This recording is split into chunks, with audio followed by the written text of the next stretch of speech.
গুৱাহাটী মহানগৰীৰ নেৰানেপেৰা বৰষুণৰ ফলত হোৱা কৃত্ৰিম বানপানীৰ ধাৰাবাহিক খবৰ আমি আপোনালোকক জনাই আছোঁ। নমস্কাৰ, এয়া হৈছে প্ৰাইম টাইম 18 আৰু ষ্টুডিঅ'ত মই প্ৰাঞ্জল প্ৰতিম হাজৰিকা। এতিয়া বিতং খবৰ। পুনৰ মুখলধাৰ বৰষুণে উদঙাই দিলে স্মাৰ্ট গুৱাহাটীৰ উন্নয়নৰ নগ্ন স্বৰূপ। সোমবাৰে নিশাৰে পৰা অহা বৰষুণে প্লাবিত কৰিলে অভিজাত মহানগৰীৰ বিস্তীৰ্ণ অঞ্চল। খোৱাপানীৰ বাবে হাহাকাৰ কৰা মহানগৰবাসী এতিয়া ককবকাইছে গেলাপানীৰ মাজত। মহানগৰী পানীৰ তলত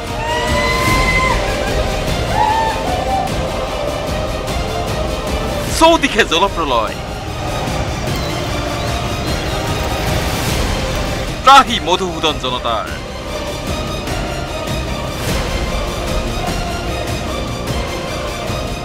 হাহাকাৰ হাহাকাৰ,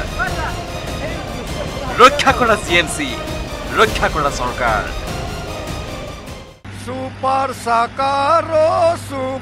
সাকাৰ কোটি কোটি টকা হল বেপাৰ, পকেট গৰম হল কাৰ কাৰ।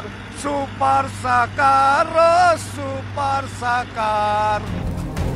এইবাৰ এজাক বৰষুণত কেৱল আভিজাত্যই নহয়, বুৰ গ'ল মহানগৰীৰ ঘৰ।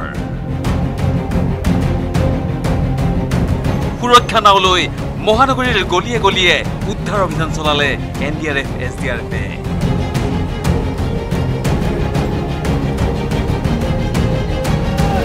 এনেকুৱা পানী দেখাই নাছিল গুৱাহাটীয়ে।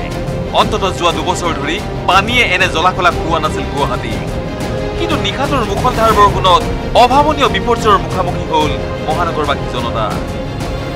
বিদ্যালয় মহাবিদ্যালয় বা নিজ নিজ কৰ্মস্থলীলৈ সকলো ওলাই আহিছিল ঠিকেই, কিন্তু পানীয়ে এনেধৰণে বাট পথ চেপি ধৰিলে যে ঘৰৰ পৰা ওলাই অহা লোকসকল না আগলৈ যাব পাৰে না পিছলৈ যাব পাৰে। পানীয়ে সৃষ্টি কৰা তীব্ৰ আলয়া হোকালৰ মাজতেই পথৰ ওপৰত সৃষ্টি হ'ল ব্যাপক যান-জঁট। 6 মাইলৰ উৰণীয়া সেতুৰ ওপৰত গাড়ীৰ 1 নম্বৰ গিয়েৰত ভৰি থৈ ঘণ্টাৰ পিছত ঘণ্টা কটালে হাজাৰ হাজাৰ বাহন চালকে। প্ৰশাসনে আহ্বান জনালে অপ্ৰয়োজনত ঘৰৰ বাহিৰ হ'ব। যদি কাম নাথাকে তেন্তে ঘৰৰ ভিতৰতেই সোমাই থাকক। মঙলবাৰৰ দিনটো মঙল নহল গুৱাহাটীবাসীৰ। পানীৰ তলত ডুব গৈ থাকিল বৰাগাঁও, হাতীগাঁও, ৰুক্মিণী গাঁও, চানমাৰী কলনী, জুৰুডকে ধৰি বহু অঞ্চল। মই এই বৰ্তমান অনিল নগৰৰ আৰু এয়া মোৰ চাৰিওফালে অনিল নগৰৰ দৃশ্য আপুনি দেখিছে। এনেকুৱাকৈ কলৰ ভূৰ বনাই মানুহে ঘৰৰ পৰা ওলাই আহিছে। আৰু যদি মোৰ অঞ্জনে দেখুৱাই তেন্তে দেখিছে যে কাষৰ ফুটপাতেৰে এই সময়ত কিন্তু ফুটপাতেৰে খোজকাঢ়ি অহাটো খুব এটা ৰিস্কৰ কথা। তেনেকুৱাকৈ ফুটপাতেৰেও বহু মানুহ ওলাই আহিছে। অনিল নগৰ বুলিলে গোটেই অসমে জানে এজাক বৰষুণত বিভীষিকা নামে এইখন নগৰলৈ। মঙলবাৰৰ দিনটো এইখন নগৰৰ কথা ক'বই নালাগে। নগৰ নহয়, সাগৰ সদৃশ হৈ পৰিল। মানুহবোৰ থাকিল ককবকাই জিএমচিৰ ওপৰত ডিঙি তোলাকৈ। আপোনাৰ লেট্ৰিন বাথৰুম একাকাৰ হৈ গৈছে, লেট্ৰিনত সোমাব পৰা নাই। আপোনাৰ বিচনাপত্ৰ গোটেই ডুবি গৈছে। তলৰ মেক্সিমাম তলৰ ঘৰৰ মানুহবিলাক, তলৰ তলাবিলাক আপোনাৰ বানপানীত ডুবি গৈছে। এতিয়া এটাই কথা যে চৰকাৰক অনুৰোধ কৰোঁ, আপোনালোকে খোৱা পানীৰ অভাৱত মানুহবিলাক এতিয়া ভুক্তভোগী। আপোনালোকে খোৱা পানী পঠোৱাৰ ব্যৱস্থা কৰক। চাৰিওফালৰ পৰা পানী আনি পেলাই আপোনাৰ অনিল নগৰত পেলাইছে। সেইকাৰণে এই বৃহৎ বানপানী আৰম্ভ হৈছে। আমি ভাবোঁ যে ডাইভাৰশ্যন নহ'লে আমাৰ চলিউশ্যন নাই। উইদাউট ডাইভাৰশ্যন ন' চলিউশ্যন। সেইকাৰণে কৈছোঁ যে আমাৰ মুখ্যমন্ত্ৰী মহোদয় দক্ষ বুলি জানো, তেওঁ আমাক অতি সোনকালে এই বানপানীৰ পৰা পৰিত্ৰাণ দিব লাগে। এই বিধ্বস্ত ৰূপটোৰ মেইন জগৰীয়া হ'ল মিউনিচিপালিটিৰ SDO শৰ্মা আৰু এক্সিকিউটিভ ইঞ্জিনিয়াৰ এলিনা বেগম। সদায় তেওঁলোকৰ বাহানাবাজি। আজি GMDত যাব দিয়ে, আজি ৱাটাৰ ৰিচোৰ্চ যাব দিয়ে, GMCৰ পৰা কোনো ধৰণৰ কাম নকৰাৰ কাৰণে। আৰু এই মেচিনকেইটা যে চলি আছে একো ভাওনা, কাৰণ অলৰেডি এই গাৰ্ডৱাল ভাঙি পেলাই পানী সোমাই আছে। অনিল নগৰ বুলিলেই ৰাইজে চিনি পায় এইখন মুখ। পেৰটিৰে প্ৰতিবাদ কৰি অহা এইজন মানুহৰ মুখ। সুপার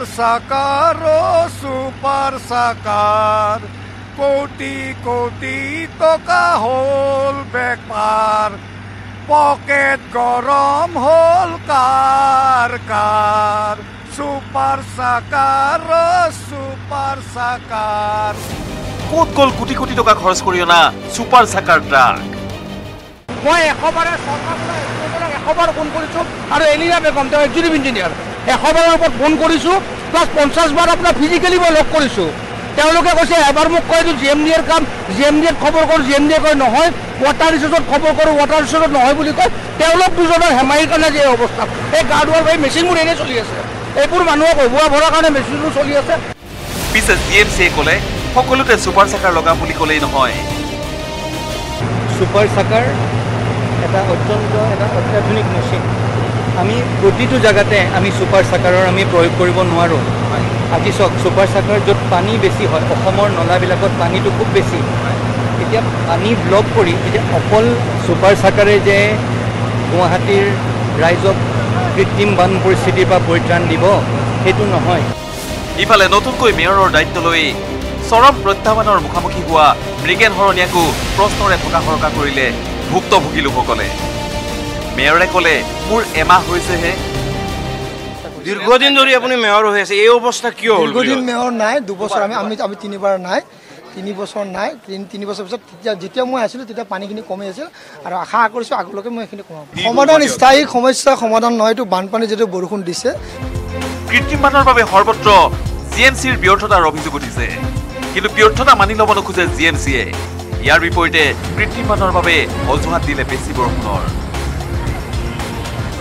প্ৰকৃতিৰ বস্তু বৰষুণ, আমি সকলোৱে জানো, আপুনি জানে ব্যৱস্থা ল'ব পাৰে। আমি ব্যৱস্থা লৈছোঁ, যিখিনি ব্যৱস্থা লোৱা আছে আমাৰ পাম্প চলাই আছোঁ আমি, ভৰলু পানী গৈ আছে। আপুনি ভৰলু আৰু ব্ৰহ্মপুত্ৰৰ লগত সমানভাৱে হৈছে, সেইকাৰণে পানীখিনি লৈ যোৱাৰ কাৰণে আমি যিখিনি যাৱতীয় ব্যৱস্থা আছে আমি সেইখিনি কৰিছোঁ। ইফালে বতৰ বিজ্ঞানৰ তথ্যৰ হাত ধৰি মেয়ৰ মৃগেন শৰণীয়াই ক'লে আগন্তুক 3 দিনত আৰু বেছি বৰষুণৰ সন্মুখীন হ'ব গুৱাহাটী। আৰু বৰষুণ হোৱাৰ সম্ভাৱনা আছে, আৰু যিটো বতৰ বিজ্ঞানে কি জনাইছে অহা 3 দিনে ধাৰাসাৰ বৰষুণ হ'ব। তাৰ কাৰণে আমি চেষ্টা কৰি আছোঁ যে পানীখিনি ওলাই যায়, কিন্তু ভৰলু আমাৰ বাহিনী আৰু সম্পূৰ্ণ যি আমাৰ নদী আছে, 5খন নদী সম্পূৰ্ণভাৱে ভৰি আছে। এই আগজাননী পাই আৰু বেছি বিপদৰ আশংকাত ভুগিছে মহানগৰবাসী। आने वाले समय में हम लोग 3 दिनों में हम लोग एक्सपेक्ट कर रहे हैं कि moderate rain is very likely to occur at most places over Arunachal Pradesh, Assam, Meghalaya, Nagaland, Manipur, Mizoram and Tripura. Bureau report, news 18 Assam north east.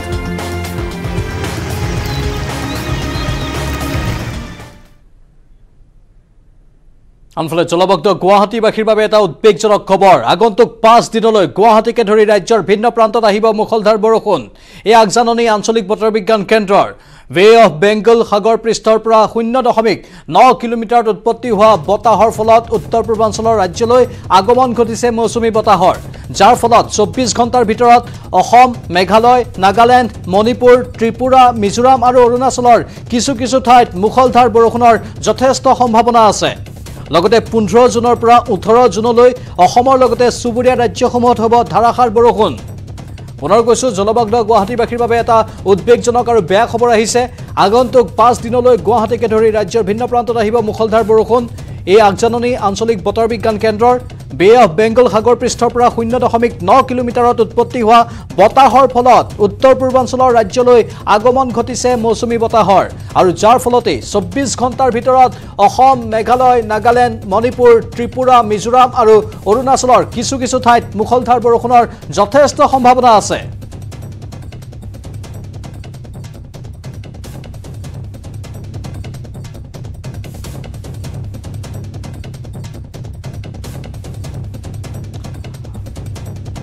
আৰু বৰ্তমান আমি ৰাজগড়ৰ পৰা পোনপটীয়া সম্প্ৰচাৰ আপোনালোকৰ বাবে আগবঢ়াব বিচাৰিছোঁ, য'ত কেইবাখনো বাহন আবদ্ধ হৈ আছিল পানীৰ বাবে আৰু JCB লগাই সেই বাহনসমূহ তাৰ পৰা উঠোৱা হৈছে। আমি ৰাজগড়, অনিল নগৰৰ এইসমূহ দৃশ্য দেখুৱাই আছোঁ, কিন্তু বৰ্তমান কিছু বিশেষ দৃশ্য আহিছে। এই পথছোৱাত কৃত্ৰিম বানপানীৰ ফলত বহু বিলাসী বাহন আবদ্ধ হৈ আছিল। এই বিলাসী ব্যক্তিগত বাহনসমূহ বৰ্তমান JCBৰ সহায়ত উঠোৱা হৈছে। আমাৰ জ্যেষ্ঠ সাংবাদিক হীৰকজ্যোতি মালাকাৰ আছে তাত বৰ্তমান লাইভত। হীৰকজ্যোতি, পোনপটীয়া সম্প্ৰচাৰত গৈছোঁ আপোনাৰ কাষলৈ। হয় প্ৰাঞ্জল, যিহেতু JCB লগা যিসমূহ বিলাসী বাহন আছিলে সেই বিলাসী বাহনসমূহ উঠাই থকা হৈছে। এই মুহূৰ্তত দেখিছে যিখন আচলতে মাৰ্চিডিজ বাহন আছিলে, দীৰ্ঘ সময় ধৰি পুৱা ভাগৰ পৰা আবদ্ধ হৈ আছিলে, সেই মাৰ্চিডিজ বাহনখন এই মুহূৰ্তত JCB লগাই উঠোৱা দেখিবলৈ পোৱা গৈছে। আৰু কেৱল এয়াই নহয়, এইখনে নহয়, আন যিবোৰ বাহন আছে আচলতে ৰাজগড় ৰোডত হঠাৎ বানপানী হোৱাৰ ফলত, কৃত্ৰিম বানপানী হোৱাৰ ফলত বহু বাহন আবদ্ধ হৈ পৰিছিল।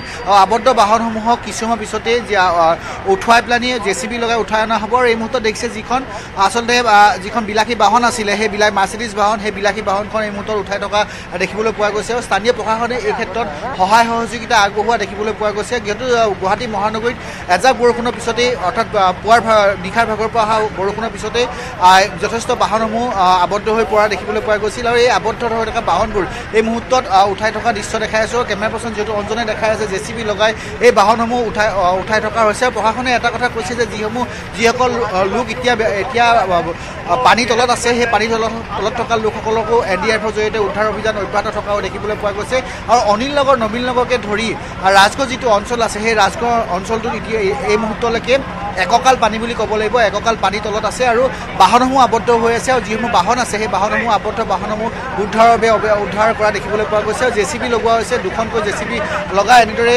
উদ্ধাৰ কৰা দেখিবলৈ পোৱা গৈছে বা উঠাই অনা দেখিবলৈ পোৱা গৈছে আৰু মই ক'ব বিচাৰিম যে যিসকল লোক বানপানী তলত আছে তেওঁলোকক খাদ্য সামগ্ৰী যোগান কৰাৰ দৃশ্য দেখিবলৈ পোৱা গৈছে আৰু প্ৰশাসনে এই ক্ষেত্ৰত বিশেষভাৱে উদ্যোগ লোৱা দেখিবলৈ পোৱা গৈছে আৰু প্ৰশাসনে যিহেতু কৈছে যে নিশাৰ ভাগলৈকে তেওঁলোকে যিসকল বানপানীত ককবকাই আছে বা বানপানীত আবদ্ধ হৈ আছে তেওঁলোকক নিৰাপদ স্থানলৈ লৈ যোৱা হ'ব বুলি কৈছে আৰু এই মুহূৰ্তত দেখিছে যে যিখন বাহন বিলাসী বাহন আচলতে যিখন মাৰ্চিডিজ বাহন সেইখন উঠাই লৈ যোৱা হৈছে আৰু মই অন্য দৃশ্য দেখাবলৈ চেষ্টা কৰিম যিহেতু এয়া হৈছে অনিল নগৰ পথটো আৰু অনিল নগৰ পথটো সম্পূৰ্ণ এতিয়া পানী তলত যিহেতু ছুপাৰ চাৰ্কাৰৰ লগতে পানী যিবোৰ মেচিন আছে সেই পানী মেচিনৰ জৰিয়তে পানী নিষ্কাশন কৰা হৈছে যদিও এই মুহূৰ্তলৈকে পানী সম্পূৰ্ণৰূপে নিষ্কাশন কৰিব পৰা নাই বা পানী কেৱল 10ৰ পৰা 20% নিষ্কাশন হৈছে কিন্তু তাতোতকৈ অধিক হোৱা নাই আৰু যিসকল লোক আছে সেই লোকসকলক নিৰাপদ স্থানত নিয়াৰ বাবে ব্যৱস্থা গ্ৰহণ কৰিছে প্ৰশাসনে আৰু লগতে ক'ব বিচাৰিম যে অনিল নগৰ যিসকল বাসিন্দা আছে সেই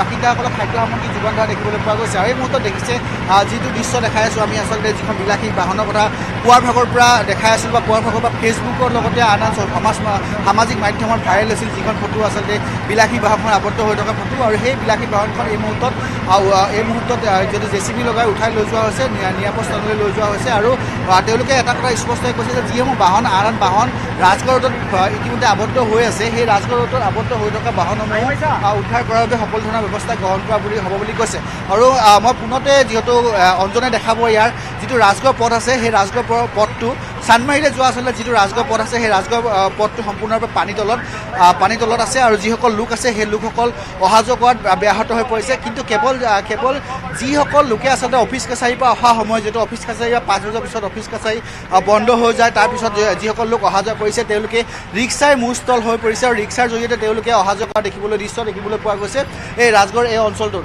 আৰু যিসকল কলেজীয়া ছাত্ৰ ছাত্ৰী আছে তেওঁলোকে নিৰাপদ স্থানত যাবৰ বাবে তেওঁলোকে সকলো ধৰণৰ চেষ্টা অব্যাহত থকা দেখিবলৈ পোৱা গৈছে আৰু এই মুহূৰ্তত দেখিছে এই পথটো যিটো ৰাজগড় চানমাৰী সংযোগী পথ সেই পথৰ উপপথসমূহো এতিয়া পানী তলত থকা দেখিবলৈ পোৱা গৈছে আৰু সম্পূৰ্ণৰূপে প্লাবিত হৈ পৰিছে আৰু কিছু বাহন এতিয়াও তাত আবদ্ধ হৈ থকা দৃশ্য দেখিবলৈ পোৱা গৈছে এখন বাছ আবদ্ধ হৈ আছে লগতে আন বাহনসমূহ আবদ্ধ হৈ আছে আবদ্ধ যিসমূহ বাহন আছে সেই বাহনসমূহৰ উদ্ধাৰৰ বাবে সকলো ধৰণৰ ব্যৱস্থা গ্ৰহণ কৰা হৈছে বুলি জানিব পৰা গৈছে আৰু ক'ব বিচাৰিম যে এই পথটোৱে নহয় গুৱাহাটীৰ যিটো অনিল নগৰ নবীন নগৰৰ যিবোৰ উপপথ আছে সেই উপপথসমূহো সম্পূৰ্ণৰূপে পানী তলত থকা দেখিবলৈ পোৱা গৈছে এই মুহূৰ্তত নিশা সময় বাগৰি গৈছে নিশা হ'বলৈ হৈছে নিশা সময় গধূলি সময় হৈছে কিন্তু প্ৰশাসনে উদ্ধাৰ অভিযান অব্যাহত ৰাখিছে আৰু লগতে যিসকল লোকে আবদ্ধ হৈ আছে বা বানপানীত আবদ্ধ হৈ থকা দেখিবলৈ পোৱা গৈছে তেওঁলোকক খাদ্য সামগ্ৰী দিয়া এই মুহূৰ্তত দেখিব পোৱা গৈছে আৰু ৰাজগড় আৰু এইটো অনিল নগৰ যিটো অঞ্চল আছে সেই অনিল নগৰত ইতিমধ্যে বিদ্যুৎ যোগান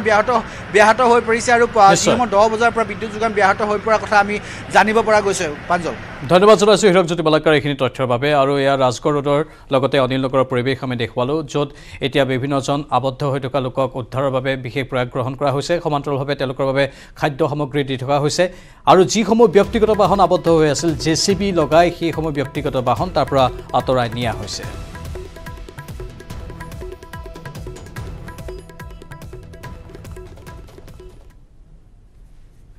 আনফালে গুৱাহাটীৰ বানপানীৰ কথা 25 বছৰ আগতেই ভাবিব লাগিছিল এই মন্তব্য ৰাজ্যিক বিজেপিৰ সভাপতি ভৱেশ কলিতাৰ মাষ্টাৰ প্লেন অবিহনে যধে মধে নিৰ্মাণ কাৰ্য চলাৰ বাবে বিপদ বাঢ়িছে বুলি মন্তব্য কৰিছে ভৱেশ কলিতাই আজিৰ পৰা 25 বছৰ আগতে মহানগৰখন সুৰক্ষিত কৰাৰ যদি প্লেনিং থাকিলে হয় আজি মহানগৰত এই দশাটো নহ'লে হয় যিবিলাক টিলা আছিলে পাহাৰৰ ওপৰত আছিলে সেইবিলাক যদি কাটি তাত যদি মানুহক বসবাস কৰা হ'ল যাৰ কাৰণে তাত আজি মাটি খহি আহে সেই মাটি অহাৰ পিছতে আমাৰ ড্ৰেনেজ যিবিলাক আছে গোটেই উপচি পৰে তাৰপিছত গোটেই পানীবিলাক গোটেই ৰাস্তাবিলাক ছাবমাৰ্জ হৈ যায় গৃহস্থত সোমাই যায় সেই পৰিৱেশটো হ'ল যদি 20-25 বছৰ আগতে একশ্যন প্লেন থাকিলে হয় গুৱাহাটীখনৰ সম্প্ৰসাৰণ হওক মংগলদৈলৈকে যাক জাগিৰোড পাৰ হৈ হওক নগাঁও পাওক কিন্তু টিলাক এটা কাটি গুৱাহাটীৰ যিটো সৌন্দৰ্য এই সৌন্দৰ্যটো তেওঁলোকে লাভ কৰিলে আৰু উপায় নাই যিহেতু লক্ষাধিক জনতা তাত বসবাস কৰি আছে তেতিয়াই যদি গভৰ্ণমেণ্টে কিবা ৰুল বা ফ্ৰেমৱৰ্ক কৰিলে হয় হয়তো আজি গুৱাহাটী মহানগৰবাসী এই দুৰ্দশা ভুগিব নালাগিলে আৰু লগতে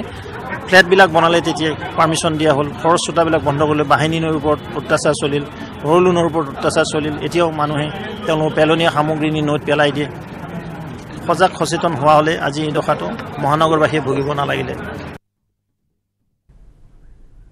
মুঠতে গুৱাহাটীত কোনো প্লেনিং নাই একেই ধৰণৰ মন্তব্য কৰিছে সাংসদ কুইনো চায়ো শুনাই লৈছোঁ এইটো প্ৰব্লেম বহুদিনীয়া প্ৰব্লেম আৰু সকলোৰে কিছু পৰিমাণে আমাৰ যিবিলাক আমি ধৰক প্ৰকৃতিৰ লগত যিটো সহবাস কৰিছিলোঁ এতিয়া প্ৰকৃতিক আমি ধ্বংস কৰি আছোঁ এইটো সকলোৱে লগ লাগি আৰু চৰকাৰৰো নিশ্চয় দায়িত্ব আছে চৰকাৰে কৰিব লাগে চৰকাৰে কৰি আছে মই আশা ৰাখিছোঁ অনুভৱ জগত সকলোতকৈ বেছি ময়ে কৰোঁ কাৰণ মই পাহাৰত থাকোঁ সকলোৱে আহি মোকে গালি পাৰে পাহাৰবোৰৰ পৰা যিটো চিল আহে চিলটেড হৈ যায় নালা চবতকৈ ডেঞ্জাৰাছ এইটো চিলটেড হৈ যোৱা সেইবোৰ মাটিও নহয় বালিও নহয় মাজতে আৰু সেইবিলাক উঠাই আছে কিন্তু সেই নালাবোৰ বাম হৈ গ'ল সেইকাৰণে নদীবোৰ আমি খান্দিব বাহিনী নদী আজি বোলে ভৰলু খান্দাৰ কাৰণে ৱালবিলাক গাৰ্ড ৱালবিলাক বেকা হৈ গৈছে সেইটোও গম পাইছোঁ সেইটো শুনিও ভয় লাগি গৈছে সেইকাৰণে আমি নদীবোৰ খান্দিব লাগিব আৰু আমি এই সৰোবৰবিলাক কৰিব লাগিব পানী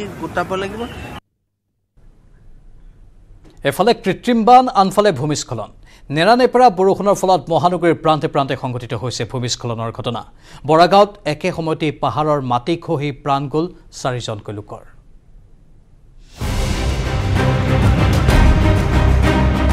মহানগৰীত নেৰানেপেৰা বৰষুণ 8 ঠাইত ভয়ংকৰ ভূমিস্খলন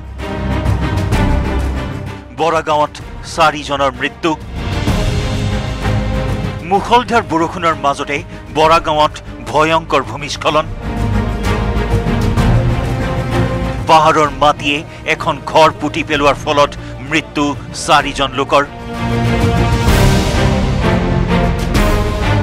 8 ঘণ্টাৰ পিছত আৰক্ষী আৰু SDRFে উদ্ধাৰ কৰিলে মনোৱাৰ হুছেইন আমৰুল হক মতিউৰ হক আৰু হাছানুৰ আলীৰ মৃতদেহ বৰাগাঁৱৰ নয়ন ৰাজবংশীৰ ঘৰত ভাড়াতীয়া হিচাপে থাকি মহানগৰীত মিস্ত্ৰীৰ কাম কৰিছিল 3জন লোকে ধুবুৰী গোলকগঞ্জ আৰু কোকৰাঝাৰৰ পৰা আহি মহানগৰীত ঘৰ সজা কাম কৰা মনোৱাৰ আমৰুল মতিউৰ আৰু হাছানুৰৰ মৃত্যুৱে আতংকিত কৰিছে পাহাৰৰ দাঁতিত বাস কৰা প্ৰতি ঘৰ লোকক ৰাতি আহি পেলাই এইখিনি আমি দেখিলোঁ কি ৱাল ভাঙি পিছফালে পাহাৰ আছিলে 4জন লেবাৰ মানে ওচৰৰ বাসিন্দাৰ পৰা আমি গম পাইছোঁ সোমাই আছিলে শুই আছিলে ৰাতি হয়তো তেওঁলোকে গম নাপালে হঠাতে এই ঘটনাটো ঘটিল বৰষুণে এই নেৰানেপেৰা বৰষুণতে এই মাটিবিলাক খহি আহি কিনে আমাৰ ঘৰবিলাক একদম ধ্বংস হৈ গ'ল নহয় গতিকে আমি ভাবাই নাছিলোঁ এনেকুৱা হ'ব বুলি তেনেকুৱাতে হৈ গ'ল এক্সিডেণ্ট নিশা 1:30 বজাত বামুণী মৈদামৰ জ্যোতিনগৰতো পাহাৰৰ পৰা খহি পৰিল মাটি ভূমিস্খলনৰ কবলত পৰিল লুইট পথৰ 2 নম্বৰ ঘৰ শুই থকা অৱস্থাত হোৱা এই বিপৰ্যয়ৰ পাছতো ৰক্ষা পৰিল চৌহদত থকা 8টা পৰিয়াল তেনেকুৱা এটা বৰষুণৰ সময়ছোৱাত মানে পাহাৰীয়া এলেকাবোৰত তেনেকৈ মাটি বাগৰি আহে হয়তো মেবি আজি হয়তো কাৰো মৃত্যু হোৱা নাই কিন্তু কালিলৈ যে নহ'ব সেইটো আপুনিও ক'ব নোৱাৰে ময়ো ক'ব নোৱাৰিম উত্তৰ গুৱাহাটীতো খহিল ৰঙা মাটিৰ পাহাৰ কেইবাজনো শ্ৰমিক থকা এটা ভাড়াঘৰ হেঁচি ধৰিলে পাহাৰৰ মাটিয়ে কথম্পি ৰক্ষা পৰিল জাইকা পানী যোগান প্ৰকল্পত কৰ্মৰত শ্ৰমিকসকল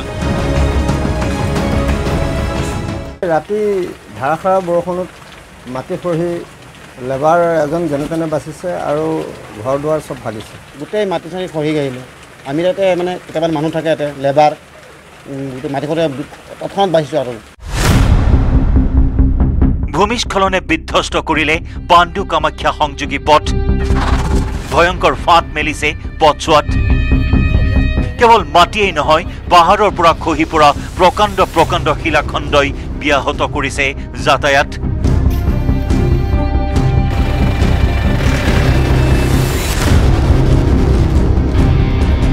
বৰবাৰীৰ কাঞ্চন নগৰত খহি পৰিল লোক নিৰ্মাণ বিভাগৰ গাৰ্ডৱাল। 30 মিটাৰ দৈৰ্ঘ্যৰ গাৰ্ডৱালখন ভাগি পৰাৰ বাবেই বিপদজনক হৈ পৰিছে যাতায়াত। অভিযন্তা আৰু ঠিকাদাৰৰ ভুলৰ বাবেই গাৰ্ডৱাল খহি পৰাৰ অভিযোগ স্থানীয় লোকৰ। ৱালবিলাকৰ বিষয়ে আমি ইঞ্জিনিয়াৰৰ লগতে ঠিকাদাৰকো আমি অৱগত কৰাইছিলোঁ, কিন্তু এই যিখন ৱাল এতিয়া বৰ্তমান খহি গ'ল, আজি আমি যিটো ৰডৰে যিটো পোষ্ট দিয়াৰ কথা আমি কৈছিলোঁ ঠিকাদাৰক তথা ইঞ্জিনিয়াৰকো জনাইছিলোঁ, কিন্তু তেখেতসকলে পোষ্ট বা লিণ্টাৰ তেনেকুৱা ধৰণৰ কোনো এষ্টিমেটত নাই। ভূমিস্খলনৰ কবলত খাৰঘুলি, নৱগ্ৰহ আৰু গান্ধী মণ্ডপৰ বিস্তীৰ্ণ অঞ্চল। নেৰা নেপেৰা বৰষুণৰ পৰিণতিত একে ৰাতিতে মহানগৰীৰ 8 ঠাইৰ ভূমিস্খলনৰ লগতে 4জন লোকৰ মৃত্যুৰ পাছতো নিৰ্বিকাৰ জিলা প্ৰশাসন।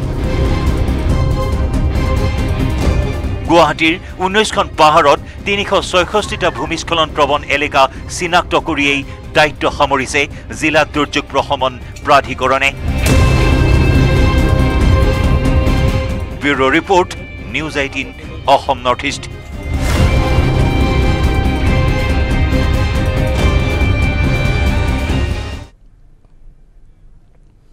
আনফালে মেঘালয়ৰ পাহাৰৰ পৰা নামি অহা পানীয়ে উটুৱাই নিলে পোৱালিসহ 3টা বনৰীয়া হাতীক। কেমেৰাত বন্দী হৈছে এই শিহৰণকাৰী দৃশ্য। কিন্তু কি হ'ল তাৰ পিছত চাওঁ আহক। পাৰ হ'বলৈ লওঁতেই বাঢ়নি পানীৰ সোঁতত উটি যায়। অৱশ্যে বহুত দূৰলৈ পানীৰ সোঁতত উটি যোৱাৰ পাছত আপ্ৰাণ চেষ্টাৰ ফলত নৈৰ পাৰ উঠিবলৈ সক্ষম হয় পোৱালিসহ বনৰীয়া হাতী 3টা। এই ঘটনা স্থানীয় ৰাইজে প্ৰত্যক্ষ কৰাৰ লগতে সমগ্ৰ দৃশ্য মোবাইলৰ কেমেৰাত আবদ্ধ কৰি ৰাখে। পিছত স্থানীয় ৰাইজে নৈৰ পাৰৰ পৰা বনাঞ্চললৈ খেদি পঠিয়াই হাতী 3টাক। দুধনৈৰ পৰা অৰূপ নাথৰ report, news 18 Assam north east.